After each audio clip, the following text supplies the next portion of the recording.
After the break, most of us believe the saying, when you close one door, another one will open. But what if that's not the best thing for you at this time? Coming up, what to do when one job door closes and another one is not yet open. It's 8:46. Okay, as we wind down the year and many of us start thinking about those changes we want to make for next year, there's something we need to keep in mind. Sometimes closing one door doesn't always mean opening another right away. Chandra Alexander is a life coach. Good to see you. Good to Thanks see for you being too. here. This one's tough for me. You and I have been talking about this already. Because I'm one of those, if something happens and I've got like a crisis in my life, I want to just run and jump through the next thing. Let's move on. You say not so fast. Not so fast. Not so fast. I think it's really a mistake. I think what happens a lot of the time is we choose something, the next thing, out of fear. It's very scary between one door closing and another door opening. That space in between is unknown territory. It's a little scary.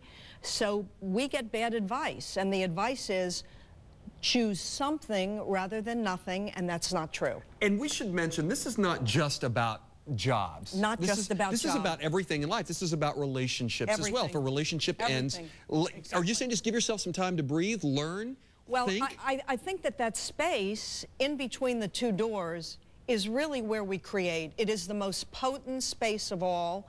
That's where you put in the right ingredients and you don't get attached to the outcome. Because if you put in the right ingredients, the outcome is going to suit you just fine. Well, let's get to it. Let's get to the ingredients. What do you suggest? Well, I think that what happens is that you have to realize why you closed one door. It's because it's not working for you anymore. And if you move too quickly to make another choice out of fear, what you're going to end up doing is you're going to have to end up closing that door, that door too, and move on. So the bravest thing to do, and you have to be pretty brave to stay in that space, is to really figure out what really works for me. Not the one thing I'm going to tell people to do is don't put the pros and the cons on pros on one side and cons on another, and then try to figure out from that piece of paper. And weigh it, you know. Don't do that. Don't do that.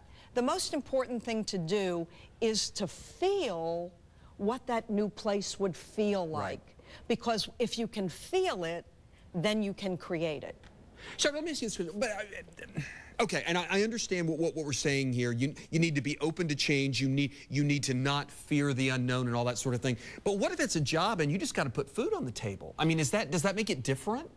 Well, I think that certainly in this environment, working as opposed to not working, that's a no-brainer. I mean, if you have to put food on the table, survival comes before anything else.